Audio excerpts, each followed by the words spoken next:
미국 에너지부가 발칵 뒤집혔습니다. 한국 대학 연구팀의 논문 하나에 미국이 7년간 28억 달러를 쏟아부은 배터리 전략이 통째로 무너졌습니다.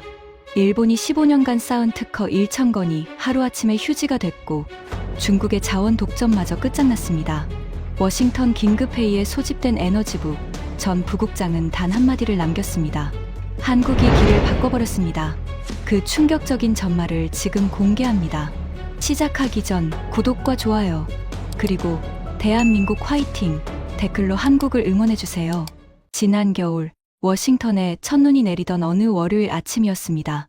저는 35년간 미국 에너지 정책의 심장부에서 일한 사람입니다.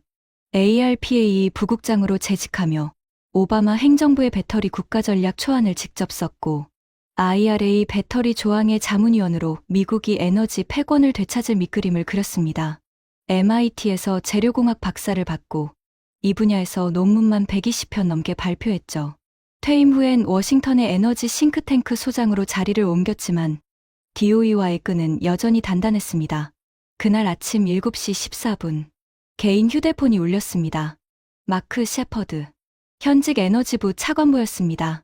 마크와 저는 20년 넘는 동료이자 라이벌이었죠. 그가 이 시간에 직접 전화하는 건 제가 기억하는 한 딱 2번 있었습니다.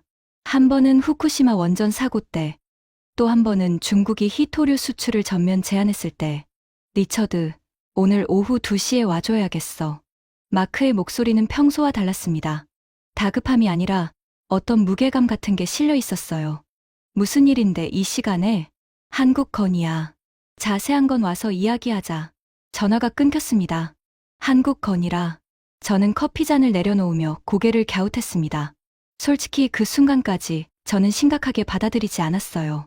한국의 배터리 기업들이야 양산 능력은 인정하지만 원천 기술 측면에서 미국과 일본을 위협할 수준은 아니라고 판단하고 있었으니까요.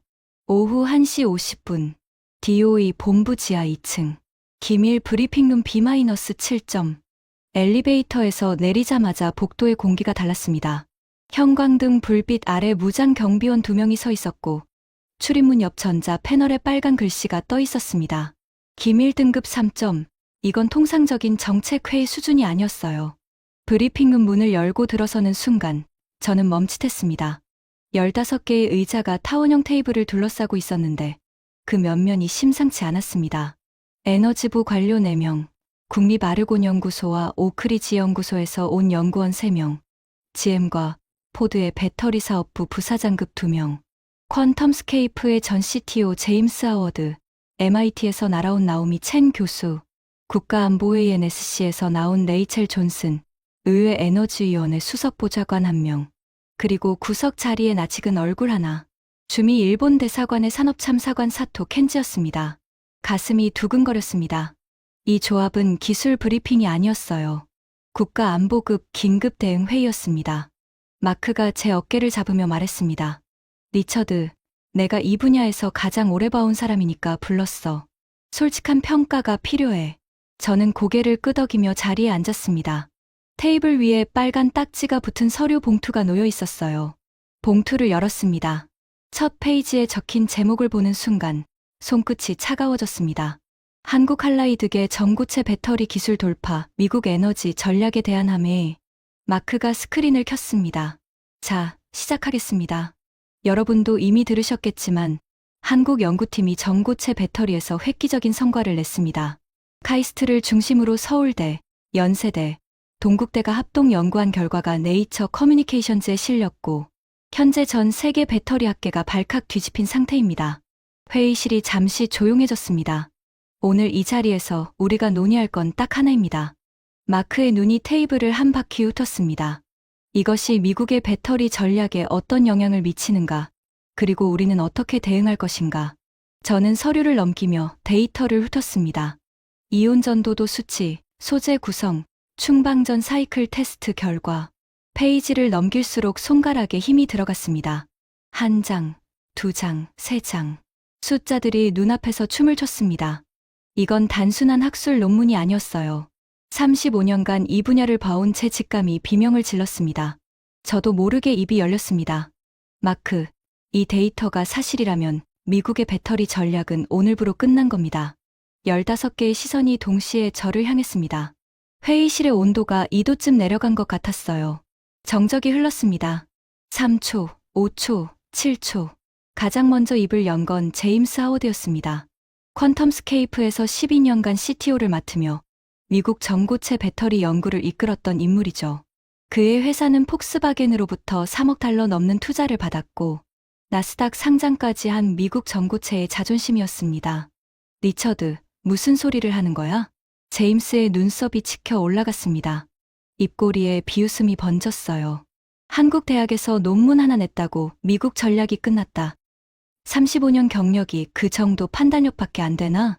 몇몇이 고개를 끄덕였습니다.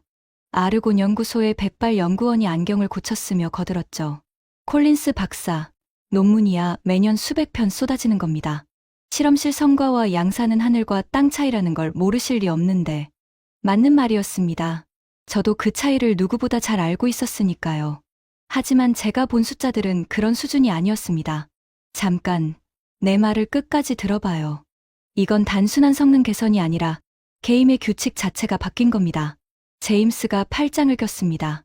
규칙이 바뀌었다고? 리처드, 우리 퀀텀스케이프가 14년간 뭘 해왔는지 알잖아. 황화물계 고체 전해질에서 우리는 세계 최고 수준이야. 작년에 24층 셀 테스트도 통과했고 한국이 뭘 냈길래 그게 갑자기 끝이 된다는 거야? 그게 바로 문제야, 제임스. 저는 서류에서 눈을 떼지 않았습니다. 한국이 낸 건 황화물계가 아니야. 뭐, 할라이드계야. 회의실이 다시 조용해졌습니다. 하지만 이번 침묵은 짧았어요. 데이비드 밀러가 끼어들었습니다. GM 배터리 사업부 부사장.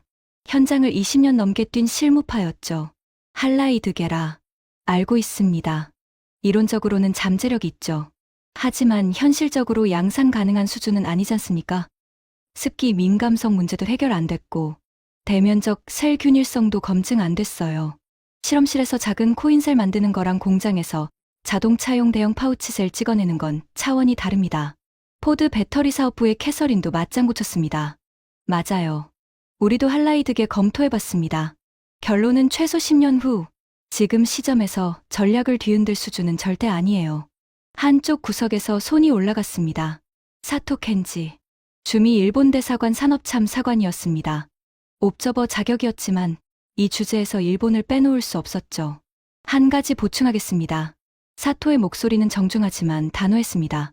도요타는 지난 15년간 황화물계 전고체 배터리에 집중 투자해왔습니다. 현재 관련 특허만 1,300건 이상 보유하고 있고 파일럿 생산 라인도 가동 중입니다. 할라이드계가 어떤 결과를 냈든 황화물계의 특허 생태계와 산업 인프라는 하루아침에 무너지지 않습니다. 사토가 가볍게 미소 지었습니다. 그리고 솔직히 말씀드리면 한국의 배터리 기업들이 양산 능력이 뛰어난 건 사실이지만 원천 소재 기술은 여전히 일본이 앞서 있다는 게 업계의 공통 인식입니다. 그 순간 제 오른쪽에 앉아있던 의회 보좌관 톰 윌슨이 고개를 돌렸습니다. 콜린스 박사, 솔직히 묻겠습니다. 혹시 좀 과장하시는 건 아닌가요? 한국 논문 하나가 미국 에너지 전략 전체를 뒤흔든다. IRA 통과시키려고 우리가 의회에서 얼마나 싸웠는데 2,600억 달러짜리 법안이에요. 그걸 논문 한 편으로 끝났다고 말하는 건 좀 무책임하지 않습니까? 여기저기서 동의하는 기침 소리가 났습니다. 레이첼 존슨이 볼펜을 돌리며 저를 바라봤고 마크 차관보도 미간을 좁히고 있었습니다. 15명 중 제 편은 0명이었습니다. 저는 등받이에 기대며 깊게 숨을 들이켰습니다. 이 반응은 예상했어요. 아니, 예상보다 나았죠. 적어도 아직 아무도 자리를 뜨지는 않았으니까요. 좋습니다. 제가 과장하는 건지, 여러분이 보고도 못 본 건지. 데이터로 이야기합시다. 저는 서류 봉투에서 두 번째 문서를 꺼냈습니다. 먼저 팩트부터 정리하겠습니다. 저는 자리에서 일어났습니다. 35년 관료 생활에서 배운 게 하나 있다면 숫자 앞에서 감정은 의미 없다는 겁니다. 이번 한국 연구팀의 핵심 성과는 크게 세 가지입니다. 스크린에 첫 번째 슬라이드가 떴습니다. 첫째, 이온 전도도.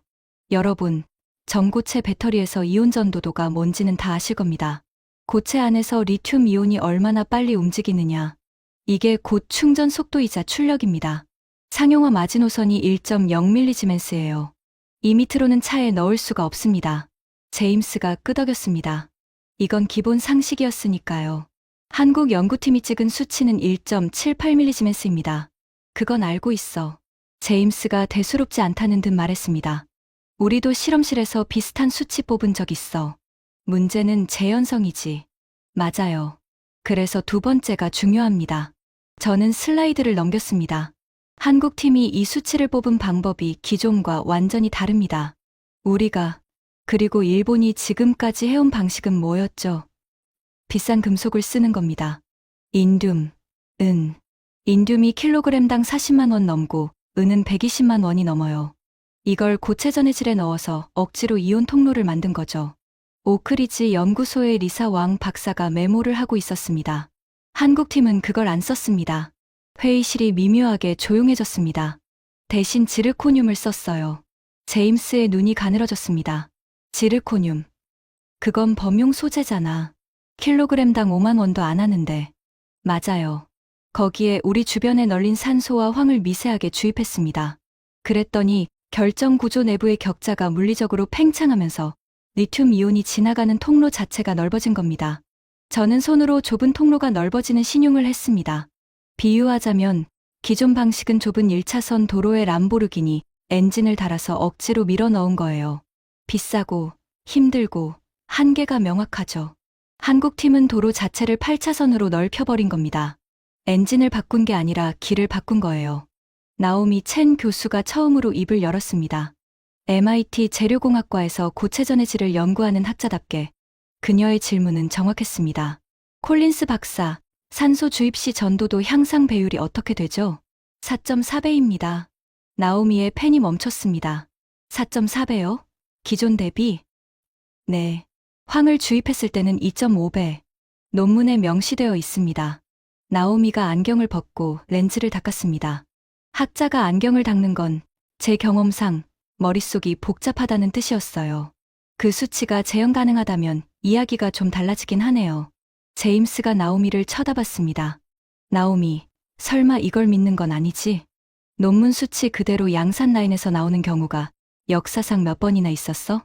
그건 사실이에요. 나오미가 고개를 끄덕였습니다. 하지만 제임스, 4.4배라는 숫자는 좀 무시하기 어려운 수준이에요. 실험 오차를 최대한 감안해도 2배 이상은 확실하다는 뜻이니까. 제임스가 입을 다물었습니다. 하지만 눈빛은 여전히 불신으로 가득 차 있었어요. 저는 세 번째 슬라이드를 띄웠습니다. 자, 세 번째. 이게 제가 오늘 이 자리에서 가장 하고 싶은 이야기입니다. 회의실의 시선이 스크린에 집중됐습니다. 이 기술의 진짜 의미는 성능이 아닙니다. 이것이 어떤 소재로 만들어졌느냐, 그리고 그것이 기존의 특허 지형도에 어떤 영향을 미치느냐. 이겁니다. 사토 켄지의 등이 미세하게 꼿꼿해지는 게 보였습니다. 한국 팀이 사용한 건 할라이드계 고체 전해질입니다. 지르코늄 할라이드 기반이에요. 이건 일본 도요타가 15년간 쌓아온 황화물계와는 완전히 다른 기술 계열입니다. 다시 말해서 저는 잠시 숨을 고르며 사토를 바라봤습니다. 도요타의 특허 1300건은 이 기술에 적용되지 않습니다. 사토의 미소가 사라졌습니다. 잠깐, 콜린스 박사. 사토가 손을 들었습니다. 목소리에 처음으로 날이 서 있었어요. 특허 회피가 그렇게 단순한 문제가 아닙니다. 할라이드계라 해도 제조 공정, 셀 설계, 모듈 조립 단계에서 황화물계 특허와 겹치는 영역이 분명히 존재합니다. 일본의 지적재산권을 과소평가하시는 건 아닌지. 물론 겹치는 영역이 있을 수 있습니다. 저는 고개를 끄덕였습니다. 하지만 핵심 소재 특허가 무력화되면 나머지는 시간 문제예요. 그리고 사토 참사관, 더 큰 문제가 있습니다. 저는 네 번째 슬라이드를 준비하다가 멈췄습니다. 아직 이걸 꺼내기엔 이른 감이 있었어요. 이 방에 있는 사람들의 반감부터 좀 더 녹여야 했습니다. 그건 나중에 이야기하죠. 서류를 덮으며 자리에 앉았습니다. 마크가 시계를 봤습니다. 리처드, 지금까지 이야기는 알겠어. 한국이 흥미로운 성과를 냈고 기존과 다른 소재를 썼다는 거지. 하지만 그게 왜 미국 전략이 끝났다는 결론으로 이어지는 건지는 아직 설득력이 부족해. 제임스가 팔짱을 풀며 한마디 보탰습니다. 솔직히 리처드, 한국이 논문 잘 쓰는 건 인정해. 하지만 논문과 공장은 달라. 우리 퀀텀 스케이프만 해도 논문에서 양산까지 8년 걸렸어. 한국이 뭘 만들었든 공장에서 돌아가려면 최소 5년은 더 필요하다고. 저는 미소 지었습니다. 제임스, 그 5년이라는 전제가 맞다면 내 말이 옳아. 하지만 만약 그 5년이 1년 반이라면 삼성 SDI가 이미 움직이고 있어. 회의실의 공기가 얼어붙었습니다. 지금 이 순간 수원 연구소의 파일럿 라인이 돌아가고 있고 이번 기술이 그 라인에 바로 투입될 예정이야. 양산 목표 시점은 내년 하반기. 1년 6개월 후야. 제임스의 얼굴에서 비웃음이 사라졌습니다. 데이비드가 의자에서 몸을 앞으로 기울였고 레이첼이 처음으로 볼펜을 내려놓았습니다. 하지만 진짜 이야기는 아직 시작도 안 했습니다. 저는 속으로 생각했습니다. 이 방에 있는 사람들은 아직 모르고 있어요. 이 기술이 단순히 배터리 하나의 문제가 아니라 미국이 지난 10년간 쌓아온 에너지, 패권 전략 자체를 뿌리부터 흔드는 것이라는 걸. 그리고 그 이야기를 하려면 먼저 이 방에 있는 사람들의 가장 아픈 곳을 건드려야 했습니다. 마크가 물컵을 들어 한 모금 마셨습니다. 좋아, 리처드. 내가 데이터로 이야기하겠다고 했으니 들어보겠어. 하지만 이 방에 있는 사람들 다 바쁜 사람들이야. 핵심만 정확히 짚어줘. 저는 자리에서 다시 일어났습니다. 스크린 리모컨을 집어들며 회의실을 한 바퀴 둘러봤어요. 팔짱을 끼고 있는 제임스, 펜을 굴리고 있는 레이첼, 조용히 메모하는 나오미, 그리고 등을 고추 세우고 앉아있는 사토. 좋습니다. 그러면 이 기술이 정확히 뭘 해냈는지부터 짚겠습니다. 스크린에 고체 전해질 내부 구조의 3D 모델이 떴습니다. 원자들이 빽빽하게 격자를 이루고 있는 이미지였죠. 여러분, 전고체 배터리의 핵심 난제가 뭔지 20초 만에 설명하겠습니다. 여기 보이는 게 고체 전해질 내부입니다. 리튬 이온이 이 격자 사이를 지나가야 충전이 되는 건데 문제는 이 틈이 너무 좁다는 겁니다. 제가 손가락으로 격자 사이의 좁은 통로를 가리켰습니다. 액체 전해질에서는 이온이 물속의 물고기처럼 자유롭게 헤엄칩니다. 저항이 거의 없어요. 하지만 고체 속에서는 콘크리트 벽 사이를 비집고 들어가는 것과 같습니다. 느리고 힘들고 에너지 손실이 큽니다. 데이비드가 고개를 끄덕였습니다. 여기까지는 상식이니까요. 그래서 지난 20년간 전 세계가 어떻게 했느냐. 비싼 금속을 써서 억지로 이온을 밀어 넣었습니다. 인듐, 은, 게르마늄. 이런 귀금속들을 고체 전해질에 넣으면 이온이 좀 더 잘 움직여요. 하지만 대가가 있죠. 저는 슬라이드를 넘겼습니다. 소재별 가격 비교표가 떴어요. 인듐, 킬로그램당 42만 원. 은, 130만 원. 게르마늄, 180만 원. 이걸 배터리에 넣는다? 전기차 한 대의 배터리 값만 8천만 원이 넘어갑니다. 안전하고 성능 좋은데 차값이 1억 5천이면 그게 산업입니까? 아르곤 연구소의 백발 연구원이 입술을 깨물었습니다. 이게 바로 전고체가 20년째 실험실에 갇혀있는 이유입니다. 안전하면 느리고 빠르면 비싸다. 불가능의 삼각형이에요. 저는 스크린을 한번 톡 쳤습니다. 한국 연구팀이 이 삼각형을 깨버렸습니다. 새 슬라이드가 떴습니다. 프레임워크, 조절 메커니즘의 원리도. 한국 팀의 발상은 단순합니다. 비싼 금속으로 이온을 억지로 밀어 넣을 게 아니라 이온이 지나가는 길 자체를 넓히면 되지 않느냐. 제임스가 미간을 좁혔습니다. 길을 넓힌다고? 고체 전해질의 격자 구조를 바꾼다는 소리야? 정확히 그겁니다. 저는 원리도의 격자 사이 공간을 가리켰습니다. 지르코늄 할라이드 격자에 산소 원자를 미세하게 주입하면 산소가 격자 사이로 파고들면서 원자 간 간격을 물리적으로 벌려버립니다. 아주 미세한 팽창이지만 리튬 이온 입장에서 보면 좁은 골목이 갑자기 대로가 되는 거예요. 나오미가 안경 너머로 저를 봤습니다. 격자 팽창으로 전도도를 올린다. 논리적으로는 가능한 접근이에요. 하지만 팽창 과정에서 구조적 안정성이 무너지지 않나요? 격자가 너무 벌어지면 크랙이 생기고 크랙이 생기면 수명이 급격히 떨어질 텐데. 좋은 질문이었습니다. 바로 이 질문을 기다리고 있었어요. 나오미 교수, 그게 핵심입니다. 저는 다음 슬라이드를 띄웠습니다. 충방전 사이클 테스트 그래프. 한국팀은 산소 주입량을 극도로 정밀하게 제어했습니다. 격자를 무너뜨리지 않으면서 이온 통로만 넓히는 최적점을 찾아낸 거예요. 결과를 보시죠. 그래프의 곡선이 스크린에 선명하게 떠올랐습니다. 2500회 충방전 후에도 용량 유지율 94%, 매일 충전해도 7년 넘게 새 것 같다는 뜻입니다. 구조적 안정성이 깨지지 않았다는 직접적 증거죠. 나오미의 펜이 빠르게 움직이기 시작했습니다. 뭔가를 계산하고 있었어요. 그리고 산소 주입 시 이온 전도도 향상 배율 4.4배, 황 주입 시 2.5배. 두 가지를 최적 비율로 조합하면 최종 수치 1.78mg. 상용화 마지노선 1.0을 가볍게 넘겼습니다. 저는 스크린에 빨간 점선을 하나 그었습니다. 1.0 마지노선. 이 선 아래에 있으면 실험실 장난감입니다. 이 선 위에 있으면 자동차에 들어갈 수 있어요. 한국이 이 선을 넘었습니다. 그것도 비싼 재료 없이. 회의실에 묘한 침묵이 흘렀습니다. 아까의 비웃음 섞인 침묵이 아니었어요. 뭔가를 곱씹는 침묵이었습니다. 나오미가 계산을 마치고 고개를 들었습니다. 그녀의 표정이 달라져 있었어요. 학자의 눈이었습니다. 데이터 앞에서 솔직해질 수밖에 없는 콜린스 박사. 네. 이 수치가 재현 가능하다는 전제하에 하나 묻겠습니다. 지르코늄 할라이드의 원과 구조를 비교하면 기존 황화물계 대비 얼마나 저렴해지나요? 소재비 기준 7분의 1에서 8분의 1 수준입니다. 나오미가 눈을 감았습니다. 3초간. 그러면 이건 성능 문제가 아니라 경제성 문제로 바뀌네요. 제임스가 불편한 표정으로 나오미를 봤습니다. 나오미, 넌 논문만 보고 판단하는 거야. 현실은 달라. 실험실에서 7분의 1이어도 양산 라인에서는 어떻게 될지 아무도 몰라. 물론이에요, 제임스. 나오미가 차분하게 대답했습니다. 하지만 소재비가 7분의 1이라는 건 양산 과정에서 비용이 3배로 뛰어도 여전히 기존보다 싸다는 뜻이에요. 이건 무시할 수 있는 숫자가 아닙니다. 회의실 공기가 미세하게 바뀌었습니다. 저는 그 변화를 피부로 느꼈어요. 15명 중 1명의 벽이 금이 가기 시작했습니다. 제임스가 물을 벌컥 마시며 자세를 바꿨습니다. 불편한 기색이 역력했지만 아직 포기할 사람이 아니었죠. 좋아, 리처드. 기술이 흥미로운 건 인정하겠어. 하지만 넌 아까 미국 전략이 끝났다고 했잖아. 기술 하나가 좋다고 전략이 끝나는 건 아니야. 우리에겐 생태계가 있어.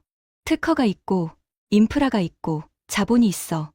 맞는 말이야, 제임스. 저는 고개를 끄덕였습니다. 그래서 지금부터 그 생태계 이야기를 하려는 거야.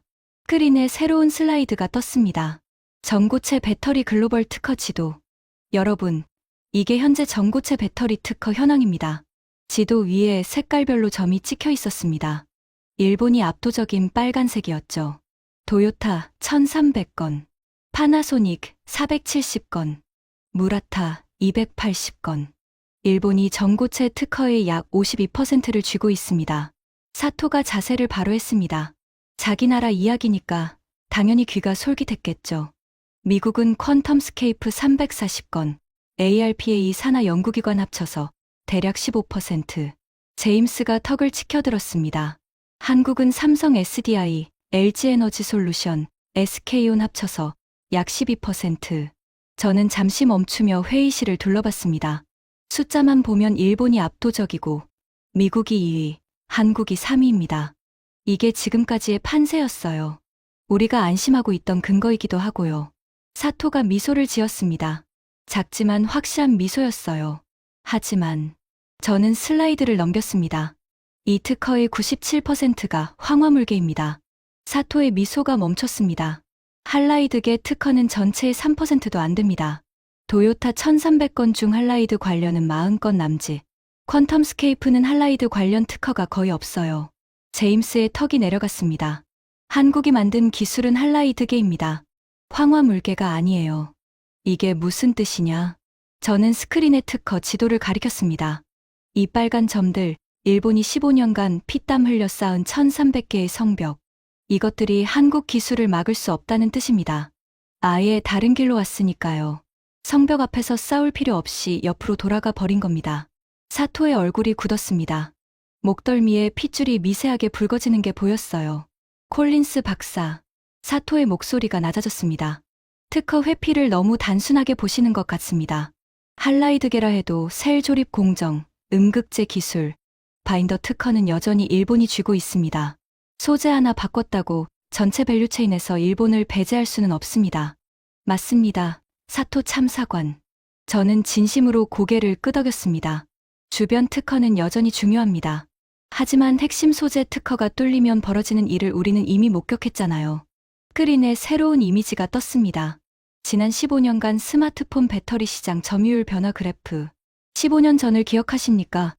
리튬이온 배터리의 원천 기술은 일본 소니가 쥐고 있었습니다. 특허도, 기술도, 노하우도 전부 일본 거였어요. 사토의 눈이 미세하게 흔들렸습니다. 하지만 삼성과 LG가 핵심 소재 경로를 바꿔서 우회한 순간 일본의 특허 장벽은 의미를 잃었습니다. 5년 만에 시장 점유율이 뒤집혔고 지금 리튬이온 배터리 시장에서 소니는 어디 있습니까? 회의실이 조용해졌습니다. 사토 참사관, 저는 일본을 비하하려는 게 아닙니다. 역사적 사실을 말하는 겁니다. 핵심 소재가 뚫리면 주변 특허로는 못 막아요. 시간 문제일 뿐입니다. 사토가 입을 다물었습니다. 아무 말도 하지 않았어요. 하지만 그의 오른손이 테이블 아래에서 주먹을 쥐고 있는 게 보였습니다. 제임스가 끼어들었습니다. 잠깐, 리처드. 일본 이야기는 알겠어. 하지만 그게 미국하고 무슨 상관이야? 우리는 일본이 아니잖아. 미국에는 자본이 있고, 인재가 있고, 시장이 있어. 바로 그 이야기를 하려는 거야, 제임스. 저는 슬라이드를 넘겼습니다. 미국의 전고체 전략도 황화물계 중심이야. 퀀텀 스케이프, 솔리드 파워, 24M. 다 황화물계거든. ARPA가 지난 7년간 전고체에 투입한 연구비가 28억 달러야. 그중 황화물계가 83%. 제임스의 얼굴에서 혈기가 빠지기 시작했습니다. 한국이 할라이드계로 상용화에 성공하면 28억 달러의 83%. 그러니까 대략 23억 달러가 길을 잘못 든 돈이 됩니다. 그건 과장이야. 제임스가 목소리를 높였습니다. 처음으로 감정이 실린 목소리였어요. 황화물계 연구가 무의미해지는 게 아니잖아. 기초 연구 성과는 할라이드계에도 응용할 수 있고 축적된 노하우는 여전히 가치가 있어. 물론 기초 과학적 가치는 있어. 저는 차분하게 대답했습니다. 하지만 산업적 가치는 어떻게 돼? 황화물계로는 도요타 특허를 피할 수 없어서 로열티를 내야 하고 비싼 소재를 써야 하니 가격 경쟁력도 없어. 그런데 한국은 싼 소재로 특허 장벽 없이 바로 양산에 들어간다. 이 경주에서 황화물계는 출발선에서 벌써 2바퀴 뒤처져 있는 거야. 레이첼 존슨이 처음으로 본격적인 발언을 했습니다. NSC 에너지안보 담당답게 그녀의 시선은 기술이 아니라 판세를 향해 있었죠. 콜린스 박사, 정리 좀 해주시죠. 지금 상황을 제가 이해한 대로 말하면 한국이 일본과 미국이 15년간 쌓은 황화물계 특허 장벽을 통째로 무시할 수 있는 기술을 개발했다. 이게 맞습니까? 맞습니다. 그리고 그 기술의 원가가 기존의 7분의 1에서 8분의 1이다. 소재비 기준으로 그렇습니다. 레이첼이 볼펜을 탁 내려놓았습니다. 그러면 이건 기술 문제가 아니라 전략 문제네요. 저는 고개를 끄덕였습니다. 드디어 이 방에서 상황의 본질을 꿰뚫는 사람이 나타난 겁니다. 하지만 아직 끝이 아니었어요. 특허 장벽이 무너진 건 첫 번째 충격일 뿐이었습니다. 두 번째 충격은 더 컸으니까요. 자, 특허 이야기는 여기까지 하겠습니다. 저는 슬라이드를 넘기며 물을 한 모금 마셨습니다. 목이 건조해져 있었어요. 이야기를 시작한 지 40분쯤 지났을까. 회의실의 분위기가 처음과는 확연히 달라져 있었습니다. 비웃음은 사라졌고 불안한 집중이 자리를 잡았죠. 이제 두 번째 문제로 넘어가겠습니다. 사실 저는 특허보다 이게 더 심각하다고 봅니다. 스크린에 세계 지도가 떴습니다. 배터리 원료 공급망을 표시한 지도였죠. 여러분, 현재 전 세계 배터리 산업의 최대 약점이 뭔지 아시죠? 레이첼이 대답했습니다. 중국이요. 정확합니다. 지도 위에 중국이 빨간색으로 번졌습니다. 리튬 정제의 65%, 코발트 가공의 74%, 키토류의 85%, 배터리 양극재 생산의 78%, 중국이 쥐고 있습니다. 숫자들이 스크린에 하나씩 떠올랐습니다. 우리가 IRA를 왜 만들었습니까?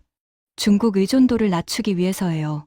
미국 땅에서 배터리를 만들자, 공급망을 다변화하자, 그래서 수천억 달러를 쏟아부었잖아요. 톰 윌슨 보좌관이 고개를 끄덕였습니다. IRA 통과를 위해 의회에서 몸으로 뛴 당사자니까요. 그런데 문제는요.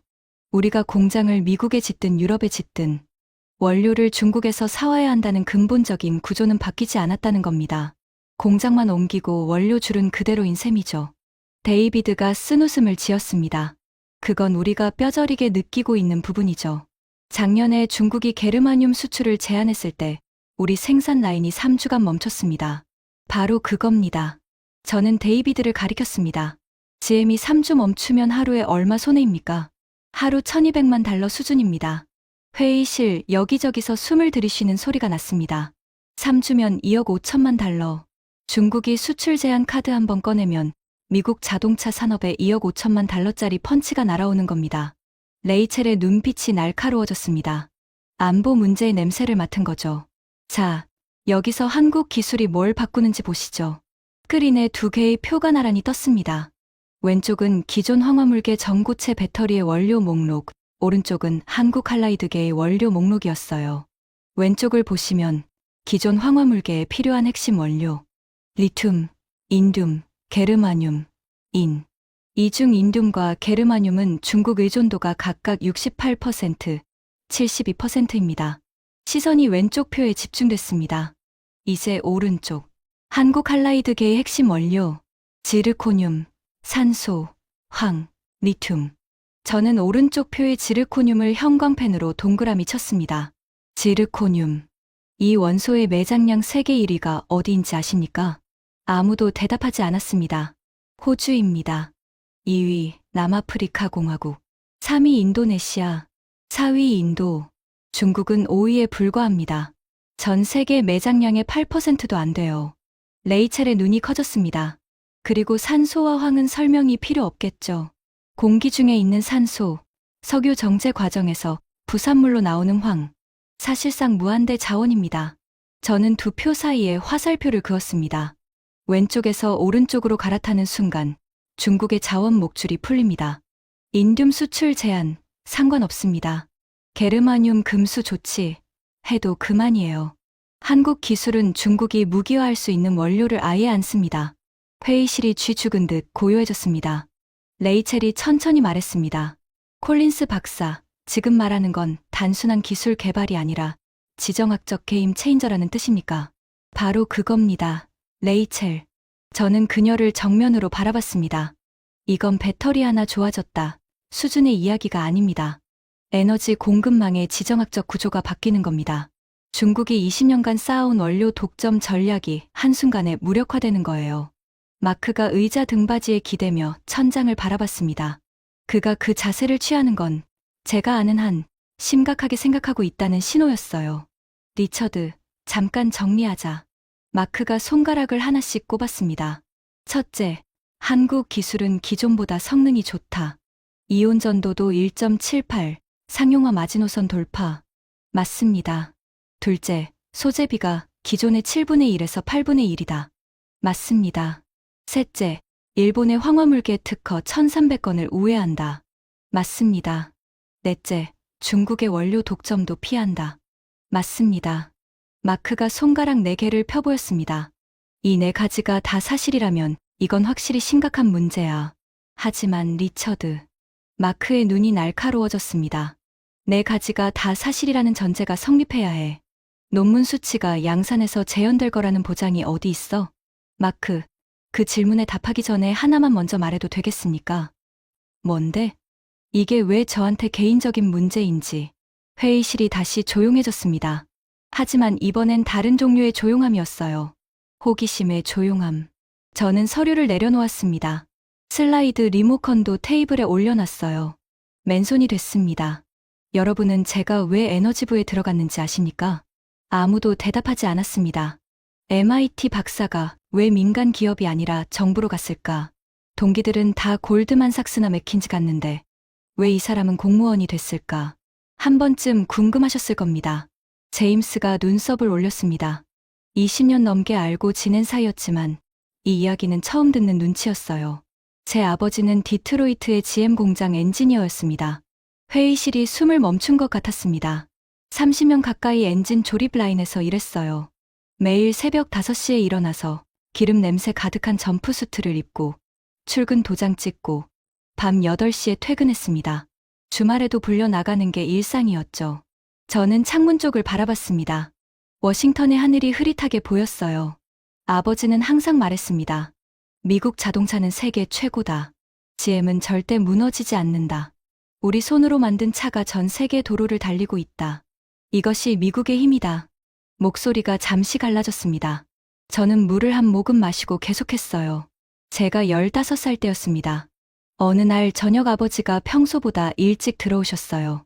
점프수트도 안 벗고 식탁에 앉으셨는데 손에 종이 한 장을 들고 있었습니다. 회의실에 15개의 시선이 저에게 꽂혀 있었습니다. 슬라이드도 데이터도 지금은 필요 없었어요. 공장 폐쇄 통보서였습니다. 일본 도요타의 캠리가 미국 시장을 잠식하면서 GM이 디트로이트 세계 공장 중 2개를 폐쇄하기로 했다는. 데이비드 밀러가 눈을 감았습니다. GM 사람으로서 이 역사를 모를 리 없었죠. 그날 밤 아버지가 저한테 했던 말을 저는 평생 잊지 못합니다. 저는 천장을 올려다봤습니다. 형광등 불빛이 눈을 찔렀어요. 리처드, 자동차는 졌다. 하지만 다음 전쟁이 있을 거야. 에너지를 담는 기술. 그걸 누가 쥐느냐가 다음 50년을 결정한다. 미국이 그걸 빼앗기면 디트로이트 같은 도시가 수십 개 더 생긴다. 제 목소리가 떨렸습니다. 35년 만에 이 이야기를 공식 석상에서 꺼낸 건 처음이었으니까요. 아버지가 그날 밤 마지막으로 했던 말이 있습니다. 저는 숨을 깊게 들이쉬었습니다. 배터리야, 리처드. 다음 전쟁의 이름은 배터리다. 이건 절대 빼앗기면 안 된다.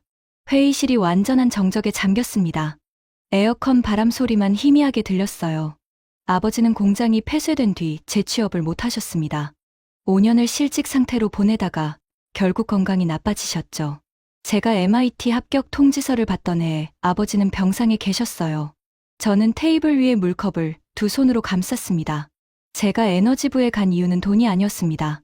아버지의 유언 때문이었어요. 미국이 에너지 기술에서 다시 지면 디트로이트가 또 무너진다. 그걸 막아야 한다. 그게 35년간 저를 이 자리에 있게 한 이유입니다. 제임스가 고개를 숙였습니다. 그의 손가락이 테이블을 무의미하게 두드리고 있었어요. 그런데 지금 저는 스크린에 한국 연구 데이터를 가리켰습니다. 아버지의 악몽이 현실이 되고 있습니다. 다만 이번엔 상대가 일본이 아니라 한국이에요. 마크가 처음으로 시선을 피했습니다. 20년 지기 동료의 가족사를 이렇게 듣게 될 줄은 몰랐을 겁니다. 레이첼이 조용히 말했습니다. 콜린스 박사, 당신의 아버지 이야기에 공감합니다. 하지만 한 가지 다른 점이 있지 않습니까? 뭔데요? 40년 전에 일본은 경쟁자였고 적이었습니다. 하지만 한국은 동맹이에요. 저는 레이첼을 바라봤습니다. 그 순간 가슴 한구석이 뭉클해졌어요. 이 방에서 가장 중요한 한마디가 제가 아닌 다른 사람의 입에서 나온 겁니다. 맞습니다, 레이첼. 그리고 그것이 오늘 제가 여기 온 진짜 이유이기도 합니다. 하지만 그 결론에 도달하려면 먼저 이 방에 있는 사람들이 현실의 심각성을 완전히 직시해야 했습니다. 아직 갈 길이 남아 있었어요. 마크가 기침을 했습니다. 10분 쉬자. 다들 커피 좀 마시고. 사람들이 일어났습니다. 하지만 분위기가 달랐어요. 처음 회의가 시작됐을 때는 335 모여서 잡담을 했는데 이번엔 거의 다 자기 자리에 앉아서 서류를 다시 읽고 있었습니다.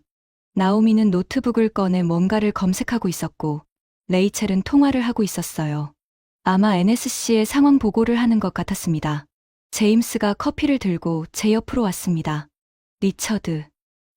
응. 아버지 이야기는 몰랐어.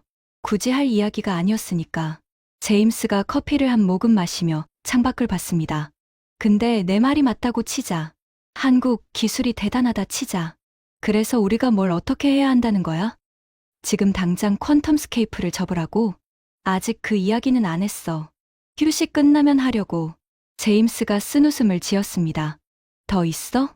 아까 마크가 물었잖아. 논문 수치가 양산에서 재현될 거라는 보장이 어디 있느냐고.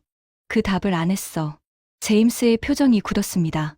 가장 중요한 걸 남겨둔 거야? 가장 아픈 걸 남겨둔 거지. 휴식이 끝나고 사람들이 자리로 돌아왔습니다. 좌석 배치가 미묘하게 바뀌어 있었어요. 나오미가 제 쪽으로 한 자리 가까이 이동했고 아르곤 연구소 연구원도 앉은 뱅이 자세가 좀 전형적으로 바뀌어 있었습니다. 반면 사토는 더 깊숙이 의자에 몸을 묻었고 제임스는 2번째 커피를 입에 달고 있었죠. 자, 계속하겠습니다. 저는 새 슬라이드를 띄웠습니다. 마크가 물었죠. 논문 수치가 양산에서 재현될 보장이 어디 있느냐. 아주 정당한 질문입니다. 실험실에서 반짝 성과 내고 양산에서 실패한 사례는 배터리 역사에 차고 넘치니까요. 제임스가 고개를 끄덕였습니다. 자기 회사가 바로 그 과정을 겪었으니까. 그래서 저도 처음엔 의심했습니다. 대학 연구팀이 아무리 대단한 논문을 써도 공장에서 돌아가느냐는 전혀 다른 문제잖아요. 저는 잠시 멈추며 회의실을 둘러봤습니다. 하지만 이번 건이 다른 이유가 있습니다. 스크린에 새로운 자료가 떴습니다. 한국 연구팀과 기업의 협력 구조도. 이번 연구는 대학이 혼자 한 게 아닙니다. 카이스트가 설계하고 삼성 SDI가 자금을 대고 공동 연구했습니다. 처음부터 양산을 전제로 설계된 프로젝트예요. 제임스의 커피잔이 멈췄습니다. 보통 대학 연구는 원리 증명에서 끝나죠. 논문 내고 다음 연구로 넘어갑니다. 하지만 이건 다릅니다. 연구 단계부터 양산 파트너가 붙어 있으니까 실험실 성과를 공장으로 옮기는데 필요한 엔지니어링이 처음부터 반영되어 있습니다. 오크리지 연구소의 리사 왕 박사가 손을 들었습니다. 콜린스 박사, 그러면 삼성 SDI의 양산 준비 상황은 어떻습니까? 구체적으로 어디까지 와 있는 건가요? 좋은 질문입니다. 저는 다음 슬라이드를 띄웠습니다. 삼성 SDI는 현재 수원연구소의 전고체 전용 파일럿 라인을 운영 중입니다. S라인이라고 부르는데 이미 소형 셀 생산 테스트를 통과한 상태입니다. 데이비드가 몸을 앞으로 기울였습니다. 소형 셀이면 어느 정도 사이즈입니까? 코인셀 수준이 아니라 파우치 셀입니다. 자동차용 규격에 가까운 크기예요.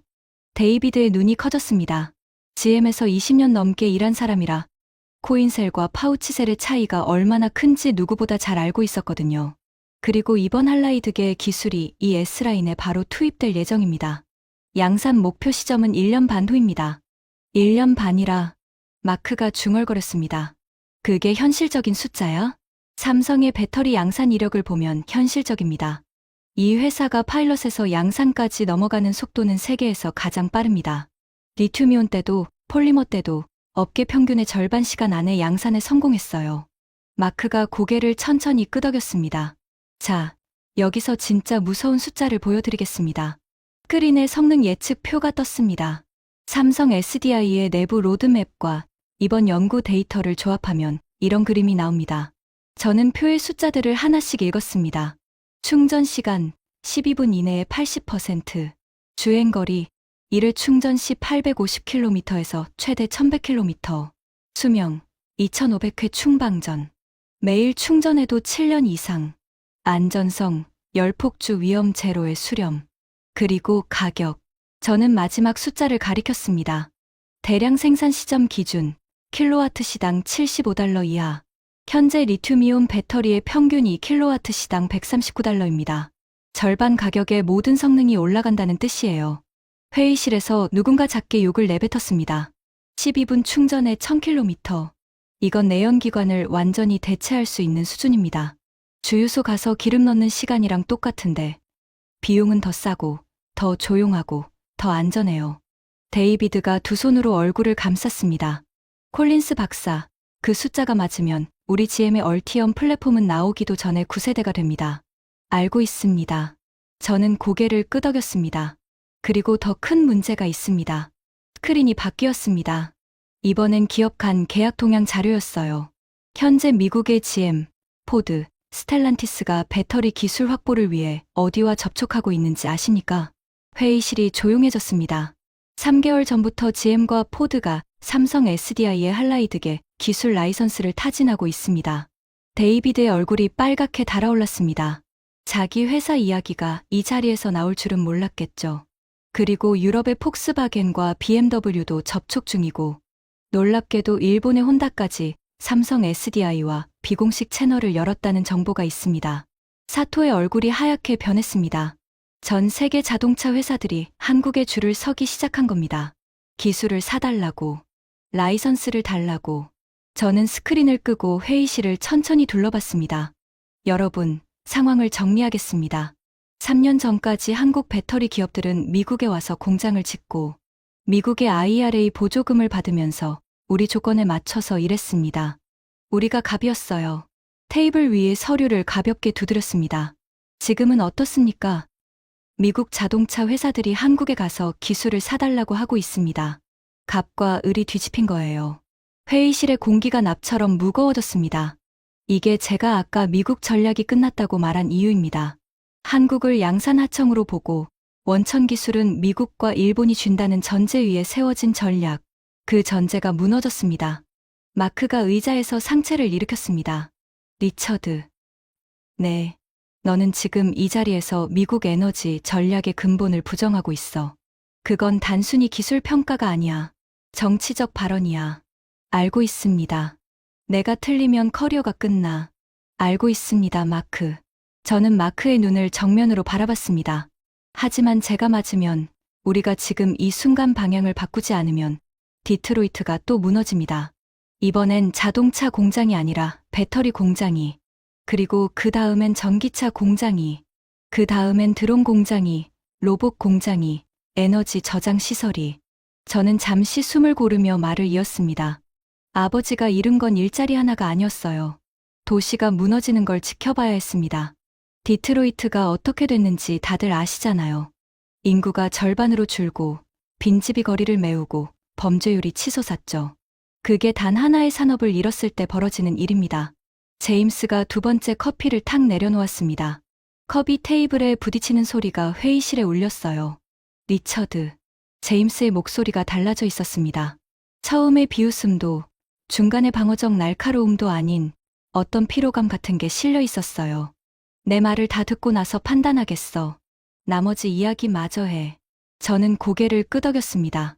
가장 적대적이던 사람이 판단을 유보한다는 건 이미 마음의 벽에 금이 갔다는 뜻이었으니까요. 고맙다, 제임스. 저는 마지막 슬라이드를 준비하며 심호흡을 했습니다. 마지막으로 이건 배터리만의 문제가 아니라는 걸 보여드리겠습니다. 스크린에 새로운 제목이 떴습니다. 배터리 넘어 전고체가 바꾸는 모든 것. 전고체 배터리가 양산되면 가장 먼저 바뀌는 건 당연히 전기차입니다. 하지만 진짜 충격파는 그 너머에 있어요. 저는 첫 번째 이미지를 띄웠습니다. 도심 위를 나는 에어택시. 에어택시. 그동안 왜 상용화가 안 됐는지 아시죠? 배터리가 무거워서입니다. 사람 태우고 무거운 배터리 싣고 날면 기껏해야 20분 비행에 충전은 1시간. 택시가 아니라 놀이기구 수준이죠. 레이첼이 메모를 했습니다. 전고체는 같은 무게의 에너지를 1.5배 이상 더 담습니다. 20분 비행이 50분으로 늘어나요. 워싱턴에서 뉴욕 맨해튼까지 에어택시로 이동하는 게 물리적으로 가능해집니다. 그 다음, 로봇. 화면이 바뀌었습니다. 물류 창고에서 일하는 휴머노이드 로봇. 아마존이 물류 창고에 로봇을 넣으려고 10년째 시도하고 있죠. 가장 큰 걸림돌이 배터리예요. 2시간 일하고 3시간 충전. 사람보다 효율이 떨어지니까 도입을 못하는 겁니다. 톰 보좌관이 귀를 쫑긋했습니다. 의회에서 로봇 자동화 법안이 계류 중이라 민감한 주제였거든요. 전고체 배터리가 들어가면 8시간 연속 가동이 가능해집니다. 1교대를 풀로 뛸 수 있다는 뜻이에요. 로봇 산업의 병목이 완전히 풀리는 겁니다. 그리고 군사 분야. 레이첼의 눈이 날카로워졌습니다. 본인의 전문 영역이니까요. 잠수함 배터리, 군사용 드론, 야전 전력 저장 시스템. 미 국방부가 차세대 에너지 저장 기술로 전고체를 지목한 건 4년 전부터입니다. 하지만 우리가 황화물계로 삽질하는 동안 한국이 할라이드계로 앞서갔다면 미군의 에너지 인프라도 한국 기술에 의존하게 될 수 있습니다. 레이첼의 볼펜이 부러질 것처럼 꽉 쥐어져 있었어요. 콜린스 박사, 지금 하는 말이 정확히 무슨 뜻인지 알고 있습니까? 알고 있습니다. 미군의 에너지 공급망이 동맹국 기술에 의존한다.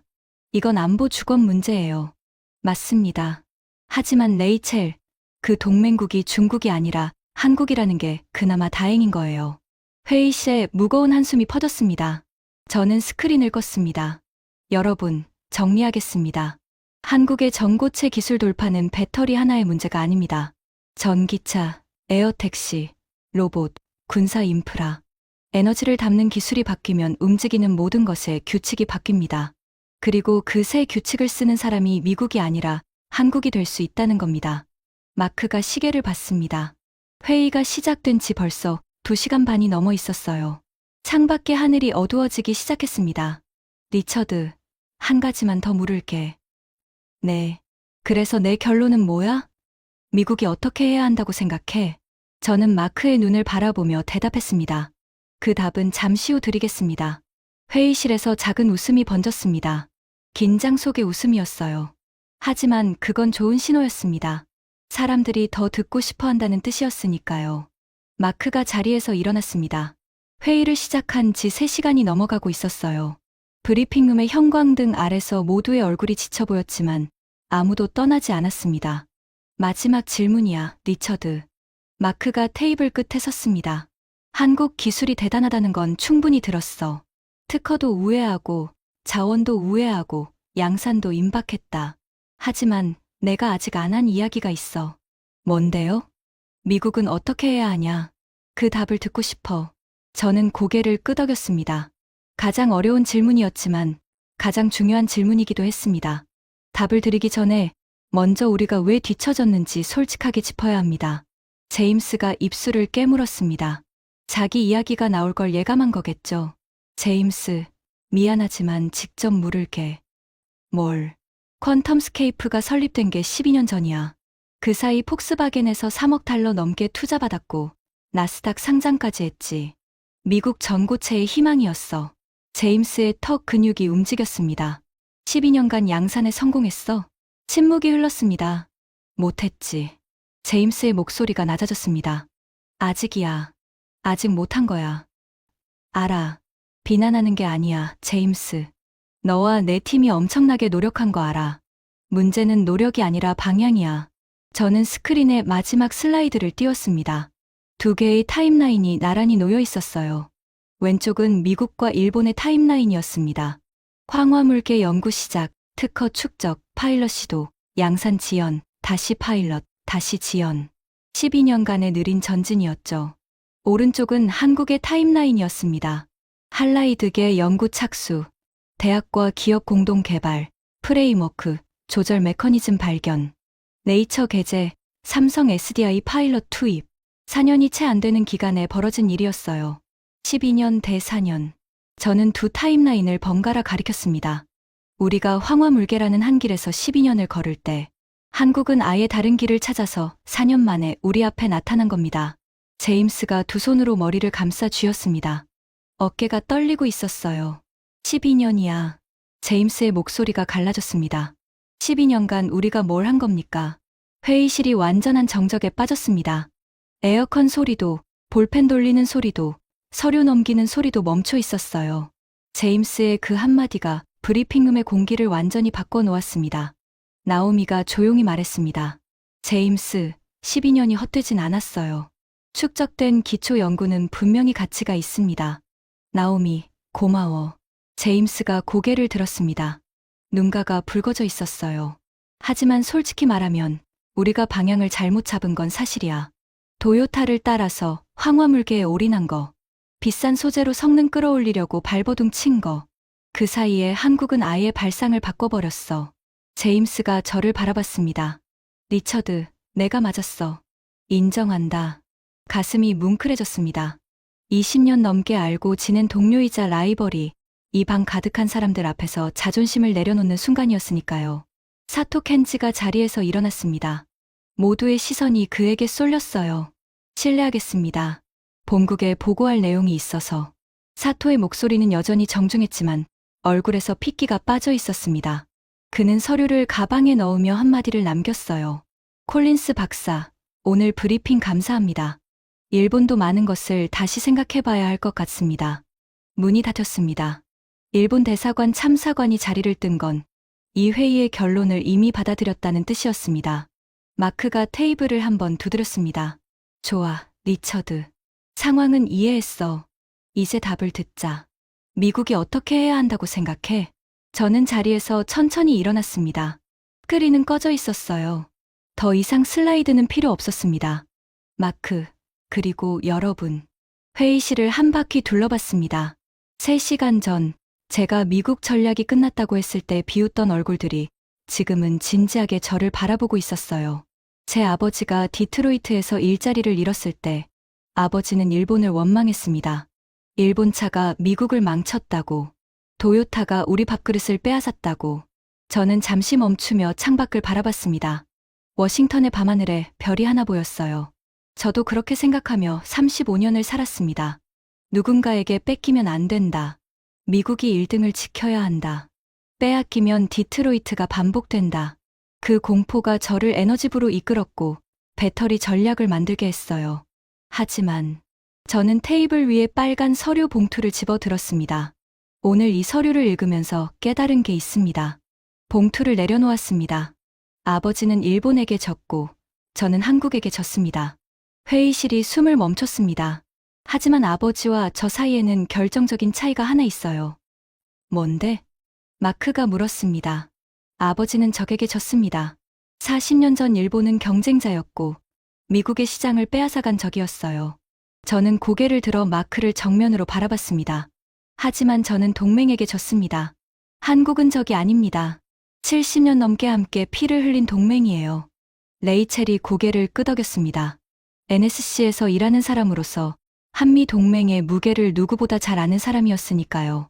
그리고 동맹에게 지는 건 부끄러운 일이 아닙니다. 저는 한 발짝 앞으로 나갔습니다. 여러분, 지난 3시간 동안 저는 한국이 얼마나 앞서갔는지를 말했습니다. 특허를 우회했고, 자원 독점을 무력화했고, 양산이 임박했다고. 하지만 제가 정말 하고 싶은 말은 이겁니다. 회의실의 모든 눈이 저에게 집중되어 있었습니다. 한국을 막으려 하지 마십시오. 잠시 침묵이 흘렀습니다. IRA로 옥죄거나 기술 이전을 강요하거나 공급망 장악으로 길들이려 하지 마십시오. 그건 40년 전 미국이 일본에게 했던 실수를 반복하는 겁니다. 그리고 그때도 결국 실패했어요. 톰 보좌관이 미간을 좁혔습니다. 그러면 콜린스 박사, 제안이 뭡니까? 한국이 알아서 하게 놔두자는 겁니까? 아닙니다. 저는 고개를 저었습니다. 손잡자는 겁니다. 스크린을 다시 켰습니다. 마지막으로 준비한 슬라이드 한 장이 떴어요. 한미 에너지 기술 동맹. 이게 제 결론입니다. 슬라이드에는 간단한 구조도가 그려져 있었습니다. 한국과 미국이 나란히 서 있고 그 사이에 화살표가 양방향으로 연결되어 있었죠. 한국은 원천 기술을 쥐었습니다. 미국은 세계 최대 시장과 자본, 그리고 군사 인프라를 가지고 있어요.